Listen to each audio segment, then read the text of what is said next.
Hi, everyone. Welcome to this session. Thank you so much for being here. My name is Natalie Johnson. I'm the Managing Director of ASPEN Ideas Health, and we're thrilled to have you all here today. It is my great honor to introduce you all to Rachel Franklin. She's a classical and jazz concert pianist and public speaker. She has spoken and performed for organizations such as the Smithsonian Institution, the Library of Congress, and National Public Radio. We were lucky enough to find her through her programming at the Smithsonian Institute, and we are so grateful that she agreed to join us for this special session when we reached out not too long ago.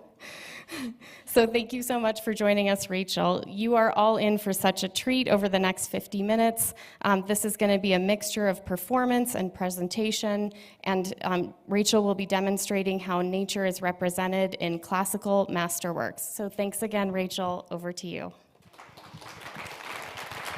Thanks. Thank you so much. Thank you, Natalie. Thank you, Roots Cats. Thank you for everybody who magicked me here at fairly short notice. So hello, everyone. I'm so glad that we're all here together in this beautiful place. Aspen is a hiking town, so I'd be honored if you would accompany me on a hike where one will enjoy birds and bugs and water and mountains. But we're going to do this with music, using the work of some of our greatest composers as a portal to the natural world. We're going to be walking with a group of my favorite people. I consider them my friends. It's not too weird, I promise. They are extraordinary artists, and their view of our world invites us in. It invites us to embark on our own creative rivers.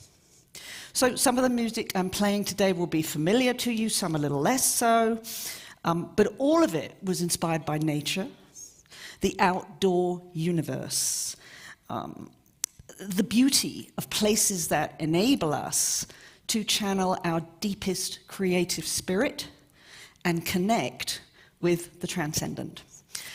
But how does a composer do that? Is music wet? Do mountains have a sound? Is it kind of cheesy to imitate birds with musical instruments? Well, to answer these questions, let's enter this magical soundscape. I want to play you the sound of a real bird for a moment. This cute little guy here. This is a shore lark, and I recorded it some years ago on a Scottish beach. I find it so soothing, so otherworldly, that I keep it on my desktop and play it when I need to take myself to a different place. In the background, you'll hear the wind across the sands, the ocean, and high above, the larks.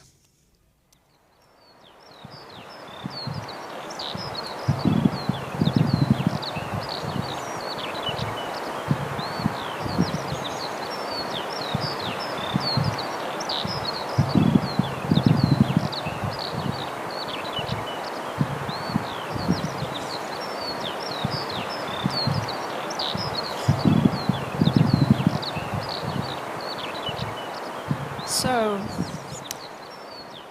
is that not lovely? How's your pulse? These larks are tiny. They fly up abruptly from the dunes, and you don't really see them. They go so high, you just hear them. And they are very cute little dudes, so have a couple more photos on me. I didn't get to see them in Scotland. I just get to hear them, and just, it's adorable, aren't they? So, how would you create such a sound in music? I want to introduce you to the English composer Ralph Vaughan Williams. Handsome guy. He's one of England's, I'm not biased, I promise, he's one of England's most greatly loved composers, and as you see, he did achieve the splendid status of grand old English buffer, but he never stopped moving his listeners to tears. Vaughan Williams was a fanatical hiker, out in the field sometimes for weeks at a time. He wrote music that seems to embody the landscape of that country. Not just real countryside, but nostalgic visions of a sweeter past, a future of striving and hope, a land of mystical green pastures and blue seas. Many of us can't get close to these things, but his music helps us feel that we can. And you don't have to be English to experience this. So what we'll hear represents his experiences written into music for us. And I want to just show you a little bit of that. Because once you know what he's doing, it makes sense. And you're going to have to get used to me hopping backwards and forwards here. This is where I work off all that nice free food that you get here. So it starts with this gorgeous open sound, which symbolically is the land. It literally is the land. It's settled, it's grounded.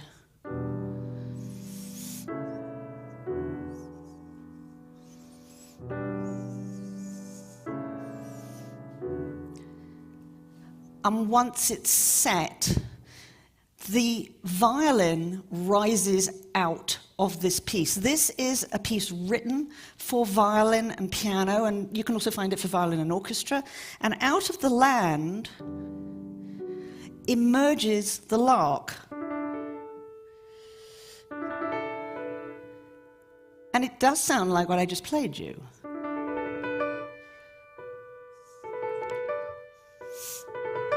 It's like a cadenza that just winds and weaves.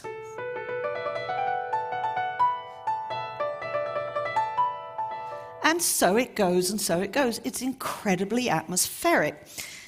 He actually wrote this, he was inspired by a poem, and the poem was by the poet George Meredith. And let me just read you a few lines, because the poet entitled his poem, The Lark Ascending. He rises and begins to round. He drops the silver chain of sound, of many links without a break in chirrup, whistle, slur, and shake. For singing till his heaven fills, 'tis love of earth that he instills, ever winging up.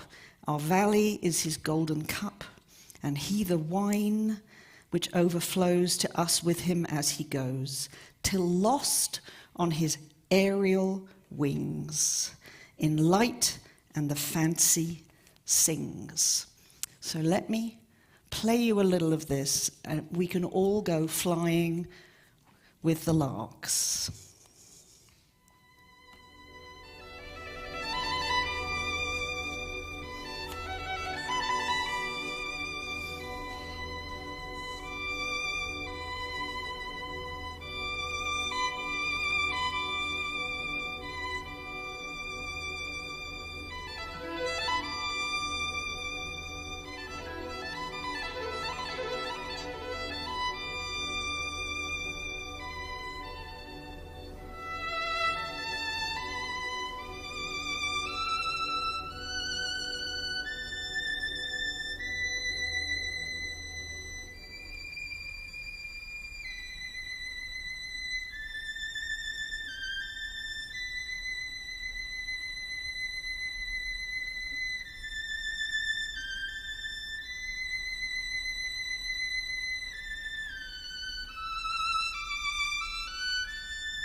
this piece is consistently voted #1 in every classical music top 10 in places like Australia and New Zealand, and you can see why.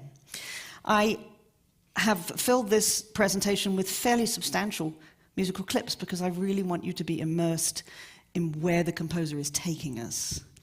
So another composer who spent long, long days walking was Beethoven, this guy. Ah, Beethoven, the man, the myth, the legend. So here is Beethoven. And here is Beethoven. And no, wait a minute, no, that's, sorry about that. So this is a really interesting one, though. This is a digital portrait, and I can't stop looking at that one, you know. It's completely fascinating to me. So what do we know about Beethoven? He was a genius, he was eccentric, he was a visionary, he was a cultural titan for his age and for all ages. Here's our man. So he largely spent his winters cooped up in Vienna. It was sort of smelly and cold and not very clean. Living in a series of incredibly scruffy apartments. Beethoven kept his chamber pot under his piano when he wasn't chucking it at long-suffering housekeepers. So mess didn't seem to bother Beethoven. Nature was where he found his ultimate inspiration. And as soon as the weather improved, he was out there. This is the sort of thing that he wrote to friends because he was a troubled man. I am convinced that the glorious beauties of nature and the lovely surroundings of Baden will restore my balance, and a twofold calm will take control of me. To stay in town during the summer is torture to me. And there's a description of Beethoven walking in the country by his friends. He took intense delight in flowers, in clouds. Nature, apparently, in this description, nature was like food to him. He seemed really to live in it. He would sit down on any green bank that offered a good seat and allow his thoughts free course.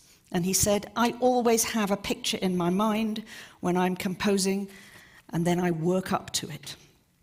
So when Beethoven had escaped the city walls, there he is. That's really what he kind of looked like. Everything began to flow for him. He walked briskly, intensely over long distances, while his creativity expanded to fill the vast spaces around him.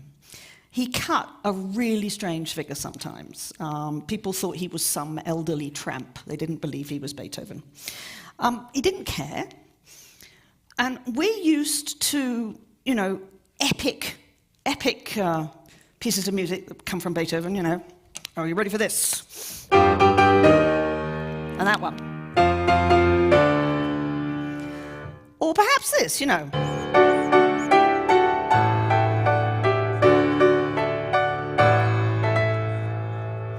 You did all grow up with that, didn't you? So that's kind of how we associate Beethoven, but he was equally at home composing really immensely beautiful and lyrical works. And I thought we could walk with Beethoven as he strides out from the confines of Vienna and creates something really magical. This is a shot of the Vienna walls as they were exactly when he was living there, and once he got outside them, you can see where he was walking. And these are the places that it took him. So Beethoven wrote his Symphony No. 6 in the around 1806, 1807. It's called the Pastoral Symphony.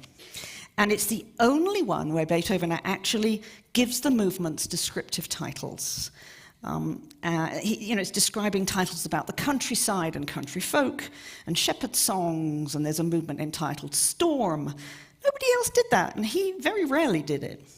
And it is really just an astonishingly beautiful depiction of how Beethoven experienced the Viennese woods and the fields. But here's the thing. By the time Beethoven composed this work, he was almost completely deaf. You know, everything that he gives to us as an oral picture, he couldn't hear himself. He's entirely relying on his memory and his other senses. Let me show you how this first movement opens so you know what to listen for. It's a very, very magical opening. So here we are. There's my magic sheet here. Good. So we have this lovely open fifth, and then up comes this melody out of nowhere. It seems to grow out of the wind.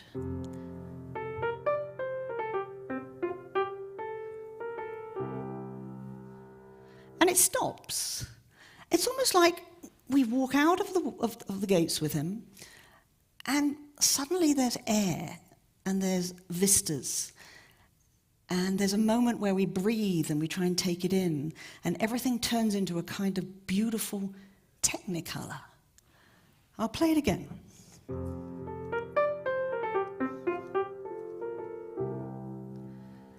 And then he pauses, and then he goes on walking.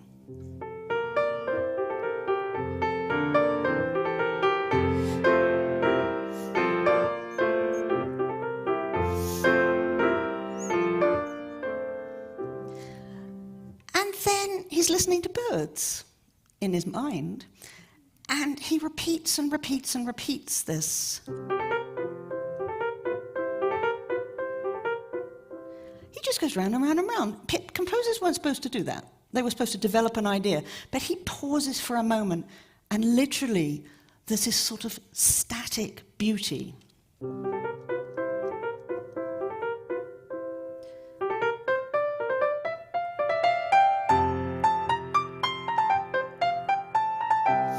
And that's how this movement opens, and it is exquisite, and it takes us out of bricks and mortar and into a dreamlike and beautiful countryside. So I'm going to let Beethoven do that for us.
Bring it down.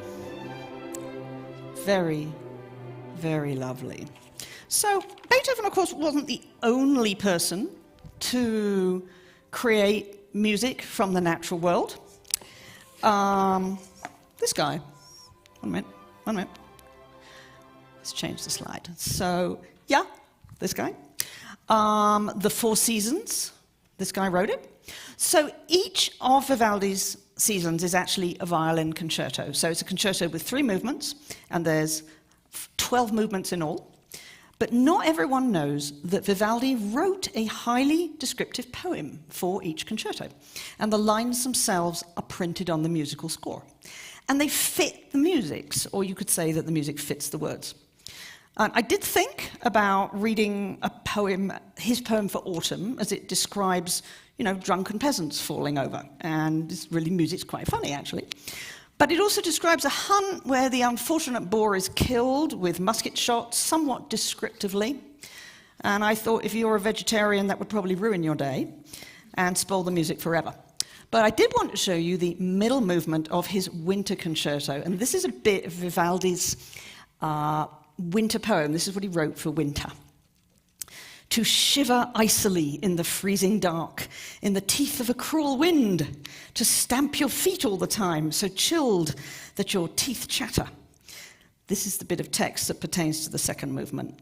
While to remain in quiet contentment by the fireside, while outside the rain pours in torrents. We all know what that feels like, right? Let's just give him another quick look there. So, how does Vivaldi create the sense of we're inside and the weather's outside and the water's dripping down the window panes, and he's just marvelous at it. So he has cellos going.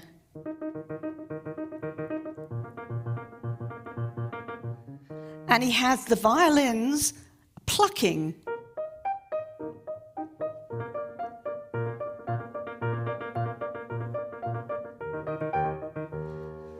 So you know that feeling when you're looking out and the fire feels great and the weather looks wonderful and frightful from the inside. And then over the tune, over the top, we have the tune.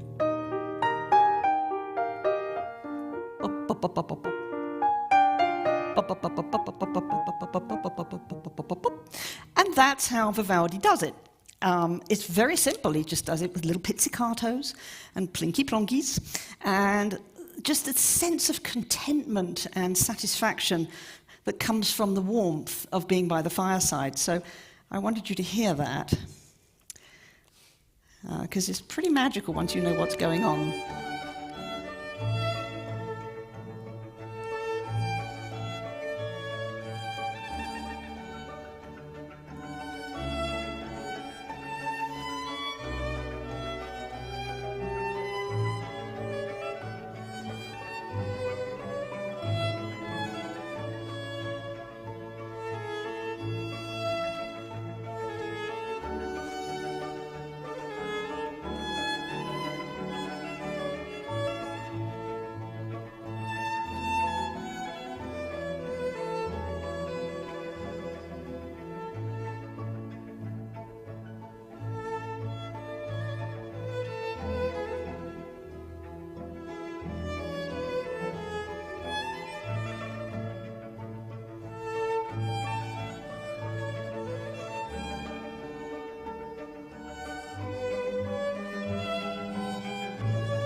Bring it down.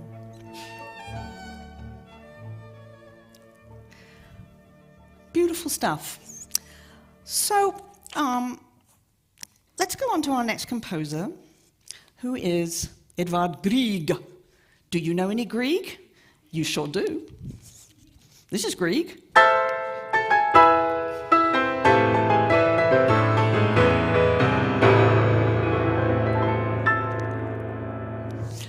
The piano concerto, right? Or you probably know this. In fact, you do know this, you know.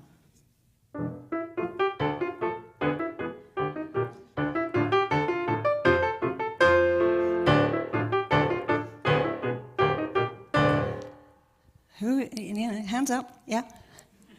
Whole of the Mountain King, yeah. So, yes, you know plenty of Grieg. Grieg was another obsessive walker. But this was his backyard, so there's no surprises there, right? And he must have seen thousands of butterflies. We are onto bugs. Must have seen thousands of butterflies because he wrote them exquisitely. And I'd like to show you, I'm going to play you this beautiful piece that he wrote. You don't have to look at the screen. You can close your eyes or you can look at me. How does Grieg create butterfly wings? So in his left hand, he's got this flowing, constant figure.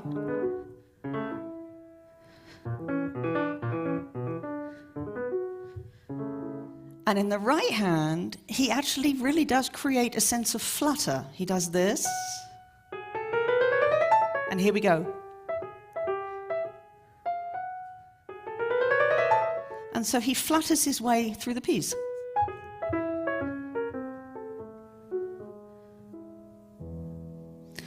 So, like all pieces of music, it's a direct depiction of nature. This music tries to depict nature directly, but it's a metaphor, it's allegories, it's whatever you want to make of it. So I'd like to play you Grieg's Butterfly.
Thank you. Where'd I put it? It's just a lot of moving parts. Dvorak. Antonin Dvorak liked birds. He liked a lot of birds. He grew up in deep rural Bohemia, and birds formed some of the DNA of his musical language. Even pigeons got a look in. He was always feeding pigeons. So one day around 1890 or so, Dvorak received a letter all the way from the New World, from the fabulous Mrs. Jeanette Thurber. Isn't she lovely? Mrs. Thurber was very, very, very wealthy, and she had a vision. She wanted to establish a music conservatory in New York, one where anyone, men and women of any race or class or religion or color or whatever, could study, and Mrs. Thurber would fund them with any scholarships they needed, which was pretty different for the time. As you see, what Jeanette Thurber wants, Jeanette Thurber gets. So she wanted Dvorak to direct her new conservatory and to compose and guide new American talent with his experience. Dvorak demurred, but she persisted. Yes. And she eventually sent him a very large check, which convinced him it wasn't all some kind of hoax. And so he embarked to the New World with his very large family in tow. And he spent on and off about 3 years here and basically a lot of time in New York. So, Dvorak, ring any bells?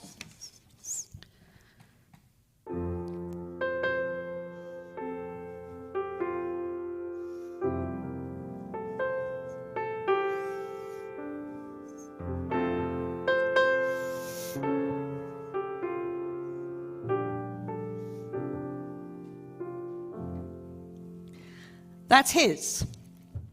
Some people actually get it a bit confused because the tune is so well known. It was deeply inspired by his young student and close friend, the great African-American singer and composer, Harry T. Burleigh. And Harry Burleigh would sing Dvorak African-American spirituals, and it was very inspiring for Dvorak. So if you're thinking, sometimes it sounds like a spiritual, it's because Dvorak took such inspiration from the spirituals that he heard sung by Harry Burleigh. So in the summers, Dvorak spent his time in the expat Czech community of Spillville, Iowa. Yes, folks. Spillville, Iowa, and it's still there, and it really is gorgeous. That church is still there. And he loved it out there, and it was a haven. It's so beautiful. And he would happily walk and compose throughout the day all summer. And he listened to more birds. Sometimes they drove him nuts because they woke him up about 3 in the morning. But scholars, he wrote a lot of music where birds are included, and music scholars have a tendency to argue about which birds inspired the work I'm going to play you, so I thought you might want to decide for yourself. So, let me just get this moving. Here is the scarlet tanager. So, was it this one? He's a very, very considered singer. He takes these long pauses, he listens, and then he sings a bit more. So was it the Scarlet Tanager, because people thought it was that inspired him? We can take a vote, but, you know. Or was it the Red-Eyed Vireo? I know what I think. I was walking actually near my home in Silver Spring, and I heard this, and I'm not a birder. And I thought, that's a red-eyed vireo! And I went charging home, and they've got them in Maryland. So, yeah. So,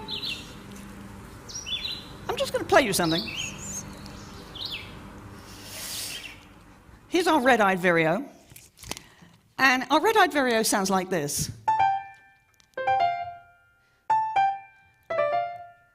A bit like that.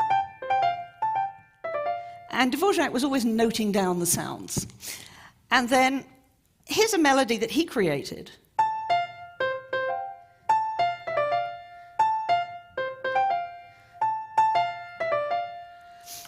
So I'm going to play this movement, a little bit of it, and you can decide whether it was a scarlet tanager or a red-eyed vireo.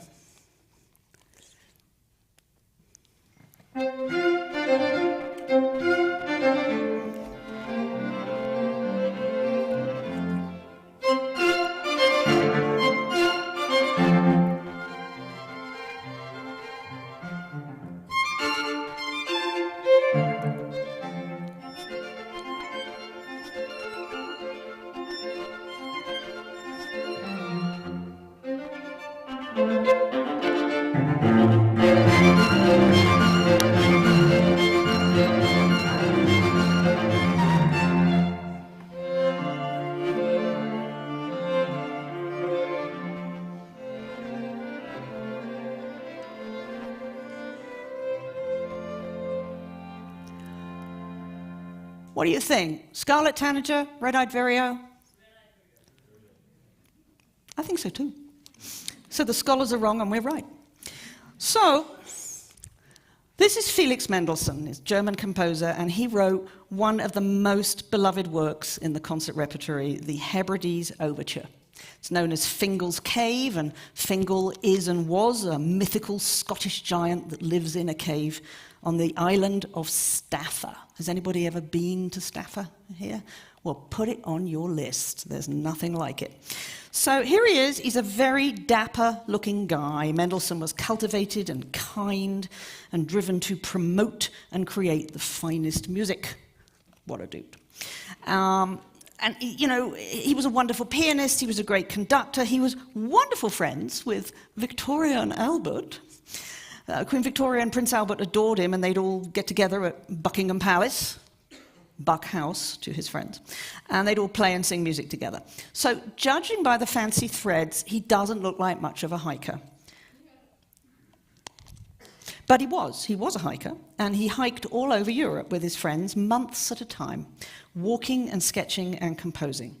And the Hebrides Overture was inspired by his travels in Scotland through the Hebrides Islands. The sea can be pretty wild out there. Mendelssohn got horribly seasick. It was very embarrassing. And there's a letter written by his traveling companion to his family. The ladies went down like flies, and some of the gentlemen. Sadly, so did my friend Felix. Well, it didn't stop him, though.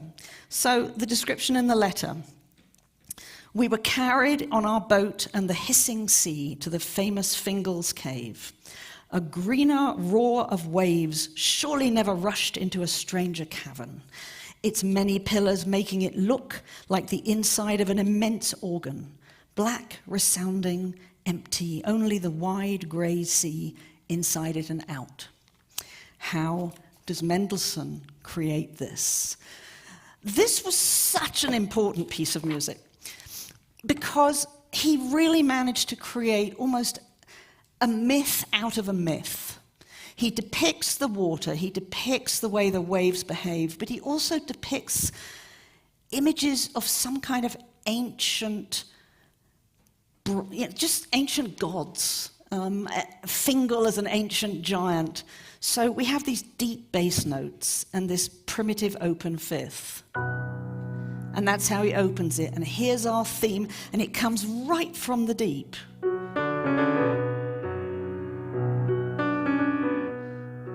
And it's going to move up a little bit.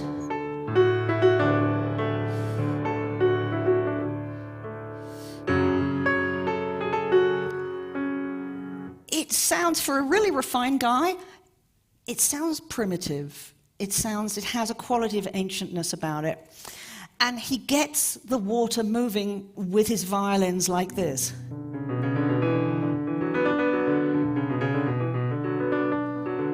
So he gets everything swirling and roaring, and when the waves and the swirl comes up from the bottom of the ocean, the theme does this, and there's this huge running sort of chromatic scale under the bow.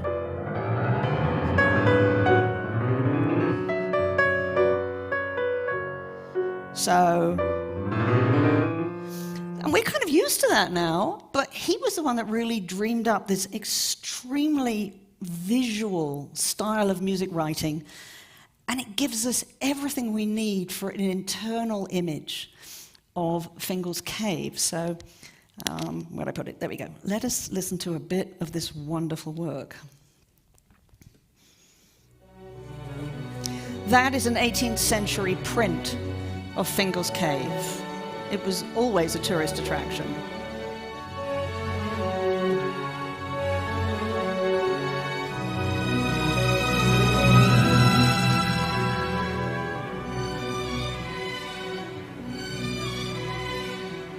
That's the cave.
Bring it down. Are you there? It's dreamily beautiful, and yep, that's what it's like from the sky. So we'll stay with water for a little while. There's almost no composer who composed water like Claude Debussy when he wasn't composing Moonlight for Clair de Lune. I thought about playing you Clair de Lune, but I want to play you some water. The man had the most extraordinary skill to create drops and streams and glitter and spray and reflection. It's masterful. He told people that he had always wanted to run away to sea, and had things not turned out differently, he would have been a sailor. I have to be honest, I think he really enjoyed his creature comforts a bit too much for that. But he imagined hard. But honestly, if a guy needs a parasol on the beach, you probably aren't really suited for the life of a sailor. What do you think? So I want to introduce you to the picture that he had on his wall, which of course was that one. This was, people always say, who painted it? Well, this person painted it, Katsushita Hokusai. It's a self-portrait. And the picture has such power and it's so famous that it almost basically lives in our popular imagination. We don't always know who painted it. And we also don't always look at it that closely. It has such an epic image to it. We don't always notice not just Fuji in the background, but the little sailors who are about to get drowned out by the water. So Debussy and his comforts were very important to him. And if you look at this picture of his studio, right at the top is a picture of Hokusai's Great Wave. There it is, just there. So he liked to pretend he was out there on the water even when he wasn't. So I'd like to play you a piece of music he wrote called Reflets dans l'eau, Reflections in the Water.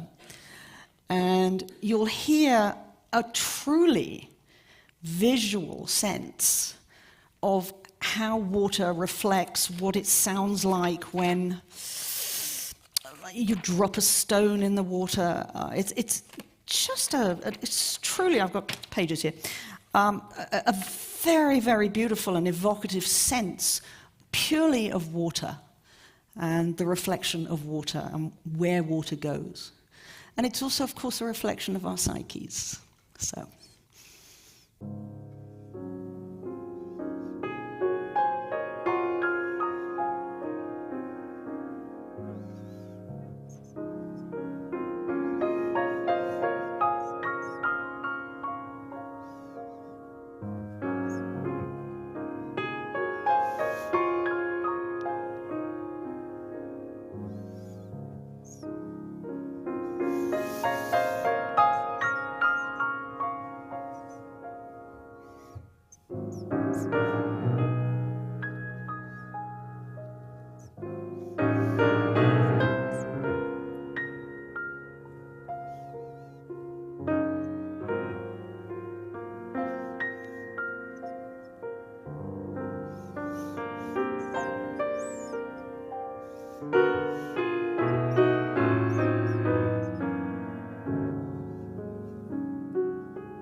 Thank you.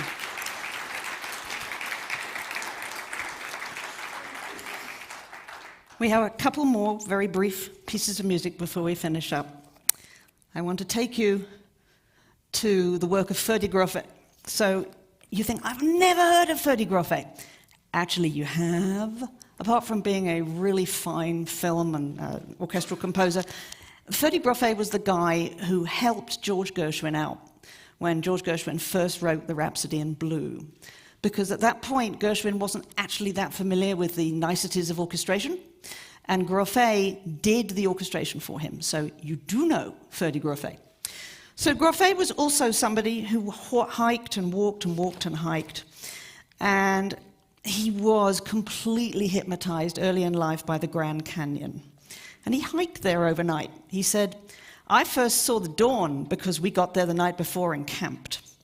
I was spellbound in the silence, because it got lighter and brighter, and then you could hear the birds chirping and nature coming to life, and all of a sudden, bingo! There it was, the sun! I could hardly describe it in words because words would be inadequate, which is kind of how I feel around Aspen. So there he is. There is Grofé, and there's Gershwin at the piano with Paul Whiteman, who ran the band for the Rhapsody in Blue.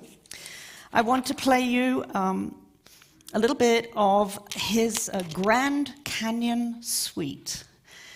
It really needs no explanation because it's so effective as an oral picture of the Grand Canyon. Have a listen.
So I want to complete our session by playing you an absolutely beautiful piece of music, a piece of jazz by Alan J. Lerner and Burton Lane, a song called On a Clear Day.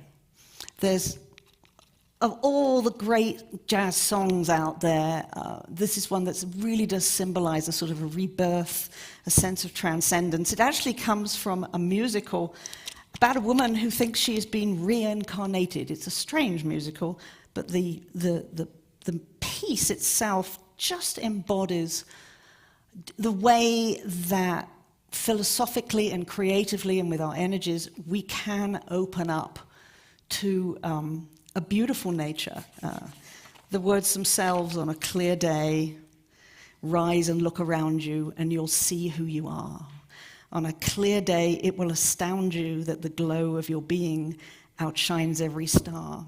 You'll feel part of every mountain, sea and shore. You can hear from far and near a word you've never ever heard before on a clear day. They're absolutely beautiful words by Alan J. Lerner. So for these composers that I've showcased today and for countless others, nature was the most profound creative stimulus. Nature not only provided spiritual succor, but it was the pathway by which their genius was nourished. Not all of us can access beautiful spaces to nurture us, but music like this opens up a portal for us to walk with great artists, see what they saw, and to feed our own innate creative fire. So thank you, ladies and gentlemen. I'd like to play you On a Clear Day. And then you can just exit into a clear day.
Thank you. Thank you. Thank you so much. Thank you. Thank you.